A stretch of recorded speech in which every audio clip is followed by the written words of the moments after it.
우리가 또 이렇게 그렇습니다. 자, 오늘 이제 야고보서의 마지막 부분이 됩니다. 야고보서는 이제 야고보 사도가 아니라 예수님의 동생 야고보입니다. 예수님의 동생 야고보인데 야고보가 형인 예수님을 메시아라고 이렇게 인정하고 예수 그리스도의 종이라고 이렇게 이야기하면서 야고보는 시작합니다.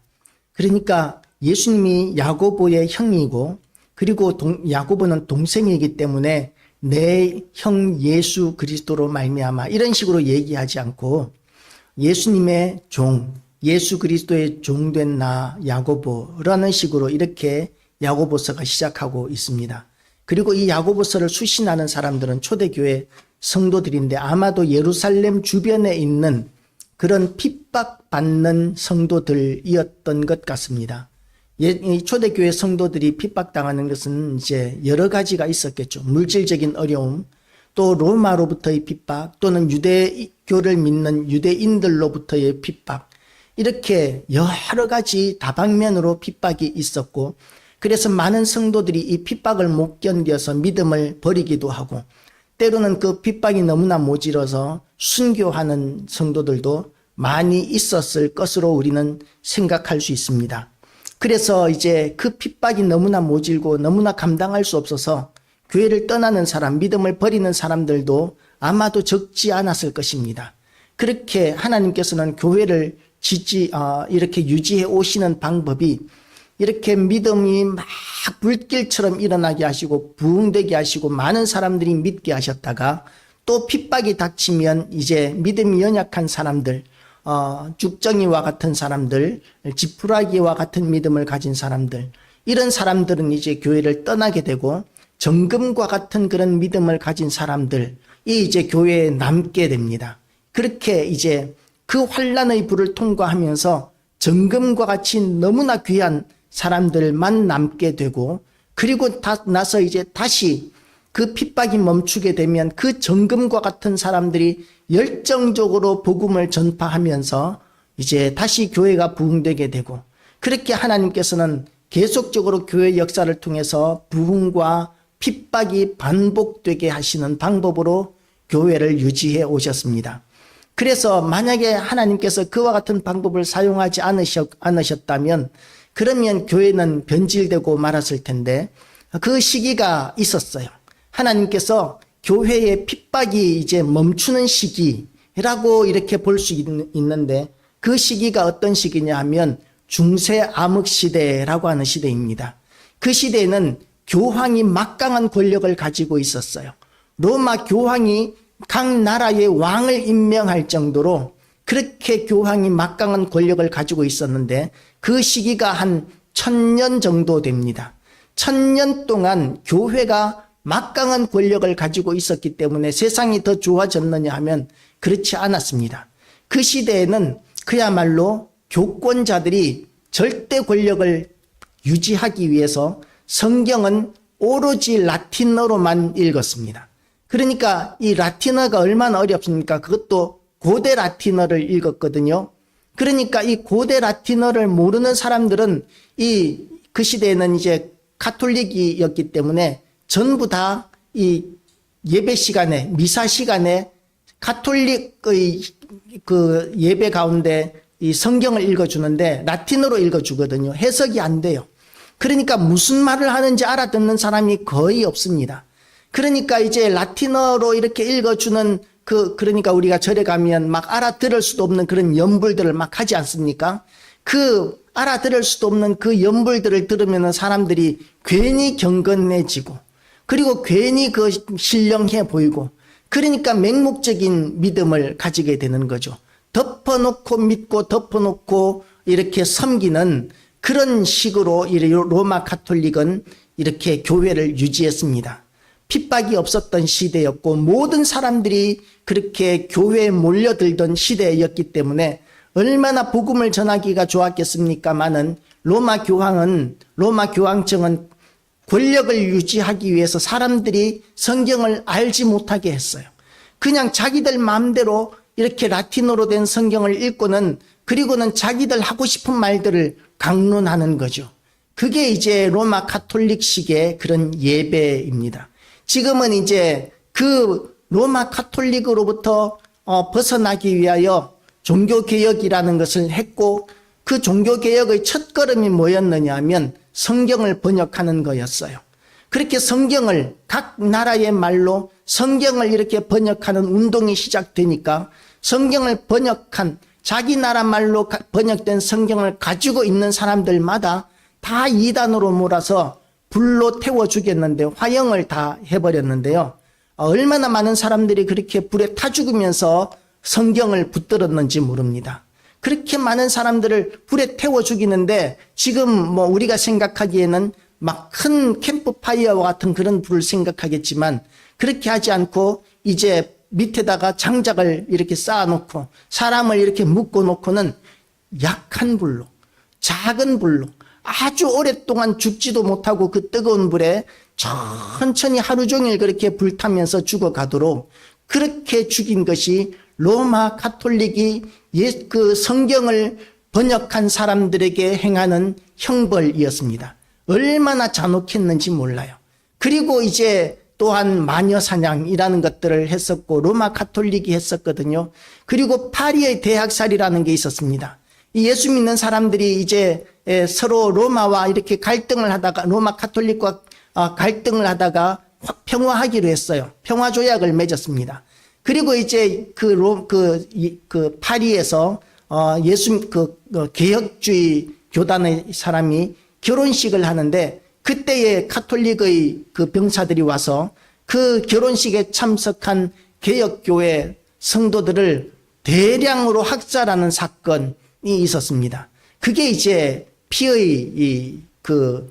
파리에서의 피의 학살, 그런 역사적인 개혁교회에 대한 핍박의 시대가 있었던 것이죠. 그런데 그것보다도 더 강력한 핍박과 환난과 고난의 시기가 있었는데, 그게 초대교회 시대였습니다. 그때는 그야말로 아무런 힘이 없었어요. 로마교회 로마인들은 많은 신들을 섬겼는데, 유일신, 하나님만 섬기는 그 유대인들의 그 유일신 신앙을 미개한 신앙으로 여겼습니다. 세상에 이렇게 많은 신들을 다 인정하지 않는 것, 그것은 너무나 편협하고 미개하다고 생각을 했었고, 그리고 더군다나 예수 믿는 사람들은 가는 곳마다 이 유대인들과, 유대교를 믿는 유대인들과 그렇게 충돌이 일어나게 되고, 그렇게 되니까 이제 그 소요와 시끄러움, 이런 것들을 보고는 이제 이 로마 사람들은 이 개신교를 핍박하기 시작했던 것이죠. 어떤 누명을 씌웠느냐 하면, 성찬식을 하는 것을 보고는 이 개혁교회 예수 믿는 사람들은 전부 다 식인하는 사람들이구나. 성찬식 할 때 어떻게 합니까? 이는 내 살이니 받아 먹어라. 그러면서 떡을 떼어주지 않습니까? 그리고 이는 내 피니 받아 마셔라. 그러면서 포도주를 주지 않습니까? 그걸 들으면서 로마인들이 무슨 생각을 했느냐 하면, 이 사람들이 어린아이를 잡아서 죽여서 이렇게 식인을 하는구나, 사람을, 어린아이를 잡아먹는구나, 이렇게 생각을 하고는 예수 믿는 사람들에 대해서 얼마나 잔혹한 핍박을 많이 했는지 모릅니다. 그런 시간이, 그런 세월이 한 300~400년이 그렇게 핍박이 있었습니다. 초대교회. 그런 초대교회 시대에 이제 카타콤이라는 곳에 가서, 카타콤이 뭐냐 하면 땅굴을 파고, 땅 속에 이제 굴을 파고 많은 예수 믿는 사람들이 그 땅굴 속에서 살았어요. 그러니까 이 구멍이, 밖에서 보면 아주 구멍이 조그만한데, 그런데 그 안에 들어가면 어마어마한 미로가 이렇게 펼쳐지는 거죠. 그 안에는 교회도 있고, 그리고 또 학교도 있고, 병원도 있고, 그 굴 속에서 그렇게 살았는데, 굴 속에서 어떻게 살았겠습니까? 먹을 것이 없었는데. 그러니까 굴 속에 들어가지 않았던 그 성도들, 핍박을 무릅쓰고 이렇게 밖에서 신분을 숨기고 살았던 성도들은 그 카타콤에 숨어있는 그 많은 성도들을 먹이기 위해서 얼마나 많은 헌신과 노력이 있었을지 우리는 상상할 수 있습니다. 그러니까 굴 안에 있는 사람이나 굴 밖에 있는 사람이나 다들 그 고난과 환난과 핍박은 말로 다 할 수 없는 시대가 바로 이 야고보서가 기록되고 있던 시대였습니다. 그리고 그렇게 환난과 핍박이 있던 사람들에게 이 야고보 사도는 이렇게 선포합니다. 오늘 7절 말씀에서 그러므로 형제들아 주께서 강림하시기까지 길이 참으라. 보라 농부가 땅에서 나는 귀한 열매를 바라고 길이 참아 이른 비와 늦은 비를 기다리나니 너희도 길이 참고 마음을 굳건하게 하라. 주의 강림이 가까우니라. 우리가 환난을 당하게 될 때에, 시련을 당하게 될 때에 우리가 제일 먼저 가지는 의문이 뭐냐면 하나님께서 왜 이런 일을 당하게 하실까? 하나님이 살아계신다면 우리를 지키시고 형통하게 하시고 잘되게 해주셔야 하는데 왜 이런 환난과 고난을 당하게 하실까? 라는 것이 첫 번째 의문이 생기게 되는 것이고, 두 번째는 뭐냐 하면 언제까지 이런 고난이 계속될 것인가? 이게 언제 끝날 것인가? 하는 그런 의문들을 가지게 됩니다. 그런데 거기에 대한 답은 없고 오늘 이 본문의 말씀은 인내하고 기다리라는 것이죠. 너희도 길이 참고 마음을 굳게 하라고 이렇게 이야기합니다. 길이 참고 마음을 굳게 하라. 우리가 이 땅을 살아가면서 우리는 구원받은 사람으로서 이제 하나님 나라에 가기 전까지 우리는 이 땅에서 사명 감당하면서 살게 되어 있습니다. 그리고 그 사명 감당하는 가운데서 가장 중요한 일이 뭐냐 하면 물론 전도가 중요하지만 우리가 성화라는 그런 단계를 거치게 되어 있습니다. 거룩해져가는 과정이죠. 그런 거룩해져가는 과정을 우리가 밟기 위해서는 환난과 시련이 있어야 합니다. 제가 포스코를 다녔었는데요. 포항제철에서 16년 동안 일을 했었습니다. 포항제철에서 이제 품질기술부였기 때문에 이제 원료, 제철소에 들어가는 원료들을 전부 다 검수하는 이런 일들을 했었는데요. 얼마나 많은 원료들이 들어가는지 모릅니다. 석탄, 철광석만 들어가면 될 것 같죠? 아니에요. 석탄, 철광석에다가 석회석에다가 사문암에다가 또 탄화 왕겨에다가 또는 각종 합금철, 시리망간, 페로망간, 또 이런 크롬, 티타늄 이런 철을 만들기 위해서 얼마나 많은 다양한 것들이 들어가는지 모릅니다.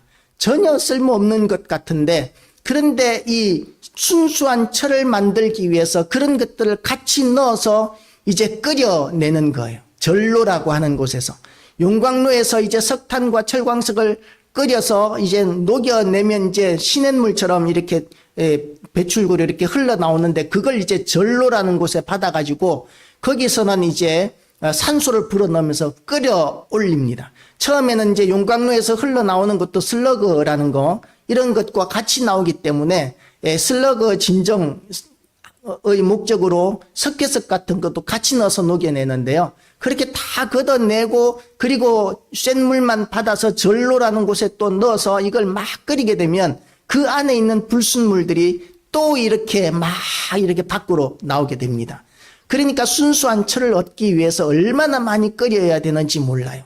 그렇게 끓이고 또 필요한 것들을 넣어서 같이 녹여내고 섞어내고 이러는 과정에서 우리가 원하는 이제 철이 만들어지고 철판이 만들어지고 또 와이어가 만들어지고 잉고트가 만들어지고 이런 그 철괴를 이야기하는 거죠. 잉고트라는 거는 그런 것들이 만들어지고 하는데 만약에 이 마음을 아주 완고하고 완강하게 해가지고 막 끓이는데도 불구하고 나는 나의 본질을 지킬 거야. 나는 원래 이렇게 태어났어.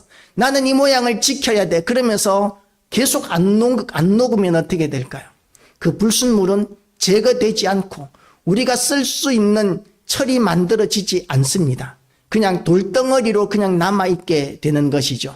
그래서 이 쇠를 만들기 위해서는 이 철광석이 견딜 수 없을 만큼 온도를 높여야 합니다. 견딜 수 있을 만큼 보는 것이 아니라 견딜 수 없을 만큼 온도를 높여야 됩니다. 우리가 시련과 환난을 당할 때 우리가 만약에 해결할 수 있는 문제를 만나게 되면 해결하면 그만인 거죠. 그런데 우리가 시련과 환난을 당할 때 보면 도저히 해결할 수 없는 수준으로까지 그렇게 해결할 수 없는 문제에 부딪히게 됩니다. 그런데 하나님께서는 뭐라고 말씀하시느냐 하면 너희가 감당치 못할 시험당함을 허락지 아니하시고 시험당할 즈음에 또한 피할 길을 내사 너희로 능히 감당하게 하시느니라. 그렇게 말씀하시는데 사실은 우리가 피부로 느끼기에는 해결할 수 없는 문제, 감당할 수 없는 문제 때문에 우리가 고통당할 때가 많거든요. 그래서 이 감당할 수 없는 시련 당하는 것을 허락지 아니하신다는 그 말의 의미를 우리는 어떻게 할 것인가를 선택해야 합니다. 하나님께서 우리를 그렇게 고통스럽게 하실 때 감당치 못할 시련당함을 허락지 않는다고 말씀하셨는데 실제 우리는 감당할 수 없는 문제 때문에 고통스러워하고 슬퍼하고 비명을 지르고 고난 가운데 있거든요. 그래서 우리는 이 하나님께서 주시는 말씀을 믿을 것이냐 아니면 이렇게 감당할 수 없는 우리의 현실의 문제를 바라보고 현실적인 선택을 할 것이냐, 우리는 선택해야 합니다. 우리의 현실이 더 크다고 여겨지면 하나님의 말씀은 거짓말이 되는 것이죠. 틀린 말이 되는 것이죠. 그런데 우리가 만약에 하나님의 말씀을 믿는다면, 하나님의 말씀을 붙든다면, 그러면 우리가 어떤 해석을 하게 되느냐 하면 쇠를 녹이잖아요. 이렇게 막 펄펄 끓여서 쇠를 녹이는데 분명한 거 한 가지가 있습니다. 뭐냐면 온도를 조금만 더 높이면 쇳물도 기화되어서 날아가 버립니다. 그런데 절대로 제철소에서 쇳물을 끓이기는 끓이는데 쇳물이 날아갈 만큼 그렇게 온도를 높이지 않아요.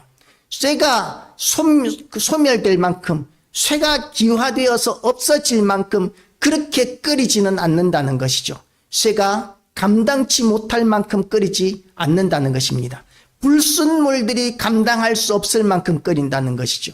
하나님께서 우리에게 시련을 허락하시는데 그 시련은 우리를 정결하게 하고 온전하게 하기 위해서 우리의 이 순수한 영혼을 지키기 위해서 예수 그리스도를 닮아가고 하나님의 형상을 닮아가기 위해서 하나님께서는 최적의 시련과 고난을 허락하시는 것이 우리가 느끼기에는 우리가 도저히 감당할 수 없는 그런 시련인 것 같고 해결할 수 없는 문제인 것 같을지라도 하나님께서는 그 한계를 넘어서지 않고 지나서 보니까 하나님께서는 이렇게 귀한 일을 하셨구나 라고 인정하게 만드시는 것이 하나님의 방법이라고 우리는 받아들이고 믿어야 한다고 성경은 이야기하고 있습니다. 카타콤에서 그렇게 예수 믿던 사람들이 이제 로마 군병에 의해서 잡히게 되면 그러면 이제 생명을 걸고 순교를 받아들입니다. 순교하는데 로마 사람들은 이 로마 군병들은 이 사람들을 배교하게 하기 위해서 얼마나 잔혹하고 야만적인 짓을 많이 했는지 몰라요. 엄마와 아들을 이렇게 잡아와 가지고는 아들을 죽이겠다고 이야기합니다. 네가 만약에 배교하지 않으면 이 어린 아들을 여기서 죽이겠다라고 이야기합니다. 그러면 엄마는 이렇게 이야기했다고 그래요. 카타콤의 순교자들이라는 책을 보면 나와 있는 이야기인데요. 이렇게 이야기를 했다고 그래요. 아들아, 네가 지금 잠깐 아프겠지만 그러나 잠깐 아픈 것을 지나가면 그러면 영원한 천국에 들어가게 될 것이란다. 두려워하지 마라. 그리고는 그 어머니는 아들이 눈앞에서 죽어가는 것까지도 그렇게 받아들이고 그리고는 천국을 소망하는 그런 선택을 하는 것이 이 초대교회 성도들의 신앙이었던 것이죠. 그러니까 이 시대에, 그 시대에 예수 믿는 사람들이 세례를 받는다는 그 자체가 무엇을 의미하느냐 하면 나는 예수 그리스도로 말미암아 이제 죽을 각오가 되었다는 것을 의미하는 것이기 때문에 지금처럼 교회 나온 지 6개월이 지나면 학습받고 또 6개월이 지나면 세례받고 이런 과정이 없었다 할지라도 세례받는 그 순간에 이미 그 사람은 그야말로 생명을 건 신앙인이기 때문에 그 사람의 신앙을 우리가 의심할 필요가 없는 것이죠. 그래서 우리는 이 초대교회 성도들이 그런 환난 가운데서도 믿음을 끝까지 지키고 환난 가운데서도 인내해야 하고 참아야 하는 그 이유가 무엇인지에 대해서 오늘 본문은 이렇게 이야기합니다. 주의 강림이 가까우니라. 주의 강림이 가까우니라. 우리가 이렇게 공동체가 만약에 어려움을 당하고 시련을 당하게 되면 누군가 책임질 사람을 찾습니다. 어려운 일을 당하게 되면 이제 첫 번째 원망할 수 있는 대상이 하나님을 원망하기가 쉽죠. 우리가 하나님 믿는다고 이렇게 모였고 이렇게 헌신하는데 하나님이 왜 이렇게 우리에게 시련과 고난을 주십니까? 그러면서 하나님을 원망하기 쉽습니다. 두 번째 원망하기 쉬운 것이 뭐냐 하면 이 공동체 안에서 지도자를 원망하기 쉽습니다. 이스라엘 백성들이 가나안 땅에 들어가기 직전에 가데스 바네아에서 이렇게 12 정탐꾼을 보냈는데 그 12 정탐꾼 가운데 여호수아와 갈렙 말고는 10명의 정탐꾼들은 우리가 그 땅에 들어가면 다 죽는다. 그 땅에 사는 사람들은 다 거인이고 그들에게 비하면 우리는 메뚜기에 불과하다. 그들의 성은 하늘에 닿았고 그들은 또한 철기를 가지고 있다라고 이렇게 이야기하면서 사실 객관적으로 봐서는 싸움이 안 되는 싸움인 거예요. 가나안 땅, 그 기름진 땅에서 나는 곡식으로 잘 먹고 잘 자랐던 그 장성한 사람들과 이 광야 생활하면서 하나님이 주시는 만나와 메추라기만을 먹었던 사람들의 신체적인 차이가 있었던 것 같습니다. 하나님께서 주시는 것을 먹고 살았던 사람들은 이렇게 막 살찌고 막 키 크고 막 이렇게 자라지는 않았던 것 같아요. 그래서 늘 이스라엘 사람들이 이 만나에 대해서 불평을 가졌던 것이죠. 처음에는 꿀 섞은 과자와 같더라고 이렇게 이야기하더니 나중에는 이 악한 것을 우리가 싫어하노라고 이렇게 이야기를 하고 있던 거죠. 그러니까 이해가 할 만해요. 왜냐하면 우리가 꿀 섞은 과자 그러면은 약과를 우리가 생각할 수 있을 것 같아요.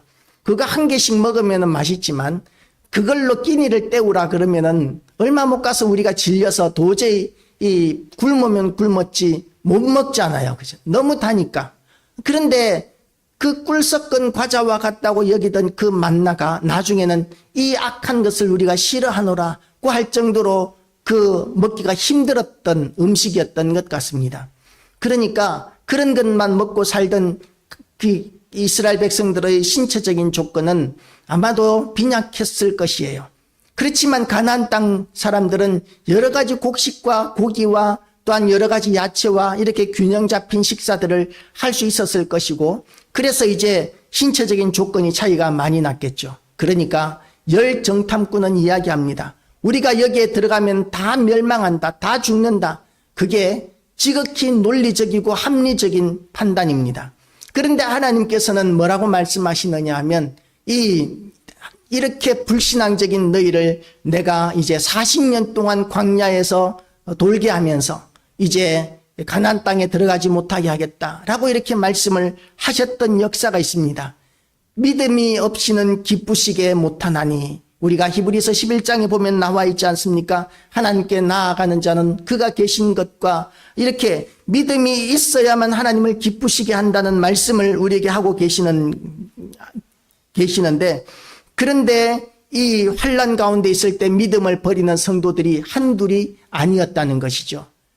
이 믿음을 붙들어야 하는 이유가 뭐냐 하면 주님이 곧 오시기 때문입니다. 주의 강림이 가까우니라. 우리는 어떤 신앙을 가져야 하느냐 하면 주님의 강림이 가까우시다는 신앙을 가져야 합니다. 그게 2000년이나 지났는데 2000년 동안이나 이렇게 주님의 강림이 가까우시다는 이야기를 계속했는데 그런데 여태까지 안 오셨는데 지금 이제 오시겠나 이렇게 생각하는 것이 합리적일 수 있지만 그럼에도 불구하고 성경이 우리에게 주고 있는 가르치는 우리 신앙의 자세는 어떤 것이어야 하느냐 하면 주님이 곧 오신다는 믿음을 붙들고 살아라는 것이죠. 그렇게 내일이라도 주님이 오실 수 있다는 믿음을 붙들고 살 때야 비로소 우리는 거룩한 삶을 살 수 있고 하나님의 뜻대로 살 수 있기 때문에 주님이 언제 오실지는 하나님의 손에 달려있지만 하나님의 뜻에 달려있지만 그러나 우리는 이 땅을 살아가면서 날마다 지금 이 순간이라도 곧 주님이 오실 수 있다라는 그런 믿음을 붙들고 살아야 인내할 수 있다는 것이죠. 우리가 등산을 갈 때 보면 한 4시간 정도 올라가는 산행을 가는데 내리막길도 아니고 평지도 아니고 오르막길을 한 4시간 가다가 보면 얼마나 힘듭니까? 그 산길이. 그러면 이제 좀 올라가다가 이제 힘이 들면 이제 갈등을 하게 됩니다. 여기서 내려갈 것인가, 조금 더 올라가서 정상을 밟을 것인가. 그런 갈등하는 가운데 내려오는 사람을 만나면 이제 물어보잖아요. 얼마나 남았습니까? 라고 이렇게 물어보면 산 정상까지 얼마나 남았는지는 중요하지 않아요. 내려오는 사람들은 하나같이 대답을 이렇게 합니다. 예, 조금만 올라가면 정상이에요. 공식적인 거짓말인데 그 말을 들으면 이제 어떻습니까? 여기서 여기까지 왔는 게 아까워서라도 에이, 조금만 더 올라가 보자. 그렇게 이제 작정을 하고 계속 올라가는데 올라가도 끝이 없는 정상이 보이지 않는 경우들을 많이 경험하지 않습니까? 그렇게 우리가 인내하다가 보면 결국은 정상에까지 올라가게 되는 것과 마찬가지로 우리가 이 땅을 살아가면서 시련과 환난을 많이 만나게 되는데, 그런데 우리 주님께서 곧 오실 것이기 때문에 너희는 인내하고 참아라 고 이렇게 말씀하고 있는 것이죠. 그 말씀을 우리에게 믿으라고 말씀하십니다. 그런데 주님이 언제 오실지는 모르겠지만 그러나 분명한 거 한 가지 있습니다. 우리의 생명은 이 2000년씩이나 걸리지 않는다는 거예요. 여기서 우리는 이 2000년 기다린 사람은 한 사람도 없습니다. 우리는 한 50, 60, 40, 30년 이렇게 우리는 살아왔지만 우리가 예수님의 재림을 기다린 기간은 믿음을 가지고 나서부터니까 저 같은 경우에도 한 40년 정도는 이렇게 예수님을 기다렸던 것 같아요. 2000년이 아니라 한 40년 정도는 주님의 오심을 기다린 것 같아요. 그 정도 기다린 것도 제 인생에 보면 굉장히 많이 기다린 거 맞죠. 그런데 하나님께서 우리에게 원하시는 우리 믿음의 자세는 뭐냐 하면 그럼에도 불구하고 내일이라도 주님이 오실 것이라는 믿음 붙들고 살아라 하는 그것이 하나님의 인도하심이고 뜻이라는 것이죠. 그렇게 살지 않으면 어떻게 됩니까? 9절 말씀을 보면 그리하여야 심판을 면하리라. 그리하여야 심판을 면하리라. 우리가 인내하지 못하면 하나님을 원망하고 성도들을 원망하고 세상을 원망하게 되어 있는데 그렇게 원망하는 마음은 믿음의 자세가 아니라는 것입니다. 하나님 앞에 그 환난과 핍박 가운데서도 하나님을 찬양했던 그 빌립보 감옥에서 하나님을 찬양했던 바울과 신라처럼 바울과 신라가 찬양할 때 그 빌립보 감옥은 어떤 환경이었습니까? 낮에는 그야말로 온몸의 상처가 피투성이가 될 만큼 메맞고 고통스러운 그 시간에 밤늦은 시간에 하나님을 찬양했던 거예요. 어떤 찬송가를 불렀는지는 모르겠어요. 그 시대에 유대인들이 초대교회 성도들이 어떤 찬송가를 불렀는지는 모르겠지만 그렇게 찬양할 수 없는 환경 가운데서도 하나님을 찬양하고 경배하고 높였던 것, 그것이 초대교회 성도들의 신앙 수준이었습니다. 그리고 그들 가운데는 그야말로 지푸라기와 같은 믿음을 가진 성도들은 그런 환난과 시련을 견디지 못하고 믿음을 버리기도 했던 그런 시대였던 것이죠. 우리가 이 땅을 살아가면서 겪어야 하는 시련들이 얼마나 많이 있습니까? 강원택 집사님은 지금 마음이 낭망되어 있다고 그래요.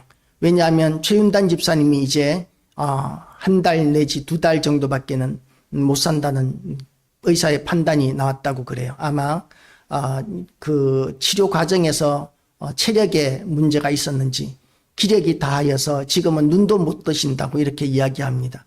암세포는 다 사라졌다는 이야기를 들었었는데 무엇 때문에 그렇게 이렇게 이제는 더 이상 병원에 살 게 없다는 이야기를 하는지는 모르겠지만 어쨌든 강원택 집사님의 입장에서는 굉장히 낭망이 되고 있는 상황인 것이죠. 그런데 그럼에도 불구하고 하나님의 나라에 들어가는 것이 우리에게 훨씬 복이라는 생각을 우리는 할 수 있어야 합니다.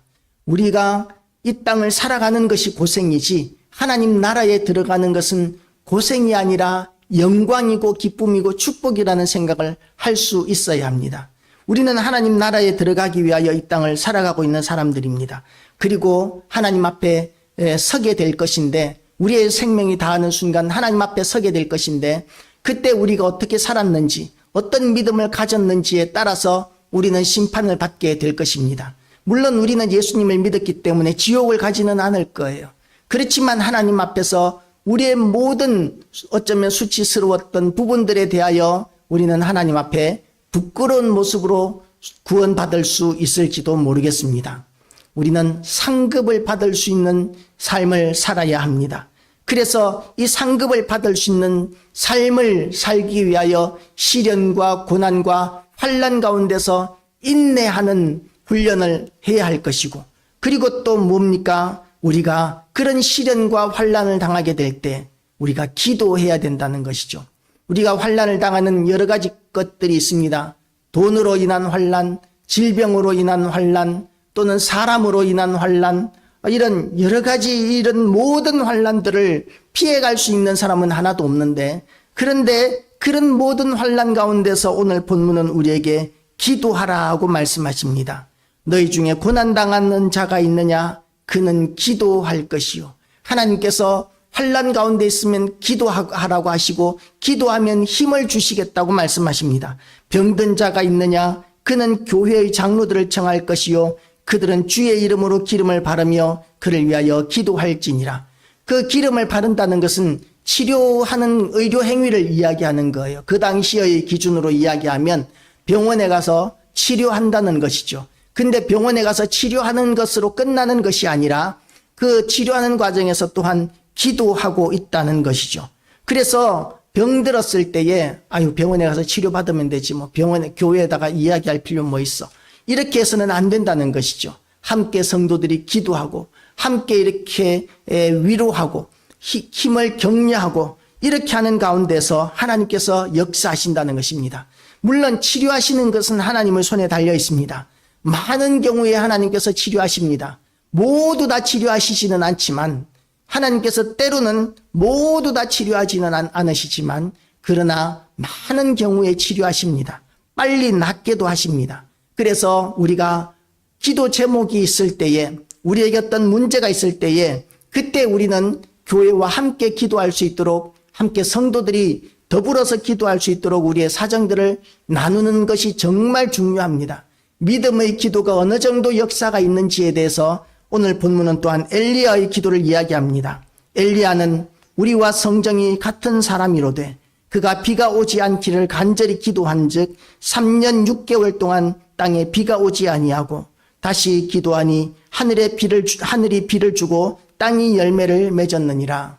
제가 전도사 때였습니다. 이제 신대원을 졸업하고 강도사고시 치기 전에 이제 모 교회 전도사로 이렇게 사역을 할 때였는데 그때 이제 그 교회가 이제 이사를 하는데 그 상가 7층에 이제 입주하기로 되었어요.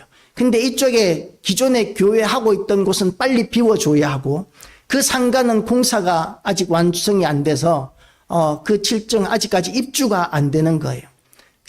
유리 창문을 이제 끼워야 그 다음 이제 인테리어를 하는데 그런데 내일 이 유리를 끼워야 되는데 일기예보에서 내일 비가 많이 온다는 거예요. 그러니까 이제 오늘 밤에 오늘 저녁에 이제 교회와 성도들이 이렇게 같이 가서 기도합니다. 기도할 때에 이제 이렇게 기도했어요. 하나님, 엘리야의 기도를 들으셔서 하늘 문을 닫으시고 비를 3년 6개월 동안 비가 오지 않게 하신 하나님, 이제 내일 비가 온다고 하지만 일기예보에서는 비가 온다고 하지만 하나님께서 이 비를 막아주셔서 내일 유리를 끼울 수 있게 해 주시옵소서라고 이렇게 기도를 했었습니다. 일기예보가 맞았을까요? 기도가 맞았을까요? 그 다음날 비가 안 왔어요. 일기예보에서 그렇게 기도했는데 비가 많이 올 것이라고 예보를 했는데 그런데 비는 안 왔어요. 그런데 문제는 뭐냐면 그 업자들이 비 올 줄 알고 유리창 공사를 안 하더라고요. 그래서 결국은 더 기다리게 되었는데 어쨌든 믿음의 기도에 하나님께서는 더 강력하게 역사하신다는 것을 믿으시기 바랍니다.